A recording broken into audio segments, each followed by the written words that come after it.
کہ رسول اللہ صلی اللہ علیہ وسلم نے مجھے رمضان کی زکوٰۃ کی حفاظت پر مقرر فرمایا۔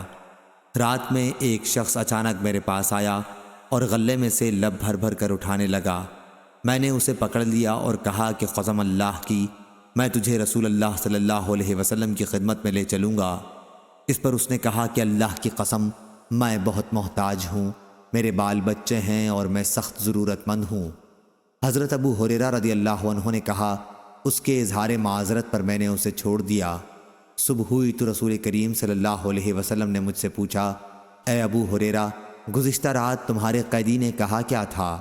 میں نے کہا، یا رسول اللہ، اس نے سخت ضرورت اور بال بچوں کا رونا رویا، اس لیے مجھے اس پر رحم آ گیا اور میں نے اسے چھوڑ دیا۔ آپ صلی اللہ علیہ وسلم نے فرمایا کہ وہ تم سے جھوٹ بول کر گیا ہے، ابھی وہ پھر آئے گا۔ رسول کریم صلی اللہ علیہ وسلم کے اس فرمانے کی وجہ سے مجھ کو یقین تھا کہ وہ پھر ضرور آئے گا، اس لیے میں اس کی طاق میں لگا رہا، اور جب وہ دوسری رات آ کے پھر غلہ اٹھانے لگا تو میں نے اسے پھر پکڑا اور کہا کہ تجھے رسول کریم صلی اللہ علیہ وسلم کی خدمت میں حاضر کروں گا، لیکن اب بھی اس کی التجا وہی تھی کہ مجھے چھوڑ دے، میں محتاج ہوں، بال بچوں کا بوجھ میرے سر پر ہے، اب میں کبھی نہیں آؤں گا۔ مجھے رحم آ گیا اور میں نے اسے پھر چھوڑ دیا۔ صبح ہوئی تو رسول کریم صلی اللہ علیہ وسلم نے فرمایا، اے ابو ہریرہ، تمہارے قیدی نے کیا کہا؟ میں نے کہا، یا رسول اللہ صلی اللہ علیہ وسلم، اس نے پھر اسی سخت ضرورت اور بال بچوں کا رونا رویا جس پر مجھے رحم آ گیا، اس لیے میں نے اسے چھوڑ دیا۔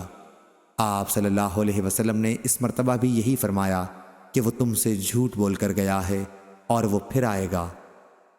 تیسری مرتبہ پھر میں اس کے انتظار میں تھا کہ اس نے پھر تیسری رات آ کر غلہ اٹھانا شروع کیا تو میں نے اسے پکڑ لیا اور کہا کہ تجھے رسول اللہ صلی اللہ علیہ وسلم کی خدمت میں پہنچانا اب ضروری ہو گیا ہے، یہ تیسرا موقع ہے۔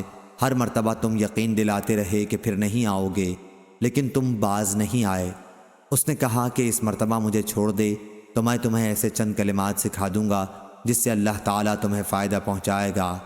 میں نے پوچھا، وہ کلمات کیا ہیں؟ اس نے کہا، جب تم اپنے بستر پر لیٹنے لگو تو آیت الکرسی، اللہ لا الہ الا هو الحی القیوم پوری پڑھ لیا کرو۔ ایک نگران فرشتہ اللہ تعالیٰ کی طرف سے برابر تمہاری حفاظت کرتا رہے گا اور صبح تک شیطان تمہارے پاس بھی نہیں آ سکے گا۔ اس مرتبہ بھی پھر میں نے اسے چھوڑ دیا۔ صبح ہوئی تو رسول کریم صلی اللہ علیہ وسلم نے دریافت فرمایا، گزشتہ رات تمہارے قیدی نے تم سے کیا معاملہ کیا؟ میں نے عرض کیا، یا رسول اللہ صلی اللہ علیہ وسلم، اس نے مجھے چند کلمات سکھائے اور یقین دلایا کہ اللہ تعالیٰ مجھے اس سے فائدہ پہنچائے گا، اس لیے میں نے اسے چھوڑ دیا۔ آپ نے دریافت کیا کہ وہ کلمات کیا ہیں؟ میں نے عرض کیا کہ اس نے بتایا تھا کہ جب بستر پر لیٹو تو آیت الکرسی پڑھ لو، شروع اللہ لا الہ الا هو الحی القیوم سے آخر تک۔ اس نے مجھ سے یہ بھی کہا کہ اللہ تعالیٰ کی طرف سے تم پر اس کے پڑھنے سے ایک نگراں فرشتہ مقرر رہے گا اور صبح تک شیطان تمہارے قریب بھی نہیں آ سکے گا۔ صحابہ رضی اللہ عنہم خیر کو سب سے آگے بڑھ کر لینے والے تھے۔ نبی کریم صلی اللہ علیہ وسلم نے ان کی یہ بات سن کر فرمایا کہ اگرچہ وہ جھوٹا تھا لیکن تم سے یہ بات سچ کہہ گیا ہے۔ اے ابو ہریرہ، تم کو یہ بھی معلوم ہے کہ 3 راتوں سے تمہارا معاملہ کس سے تھا؟ انہوں نے کہا کہ نہیں۔ حضرت صلی اللہ علیہ وسلم نے فرمایا کہ وہ شیطان تھا۔ صحیح بخاری حدیث نمبر 2311۔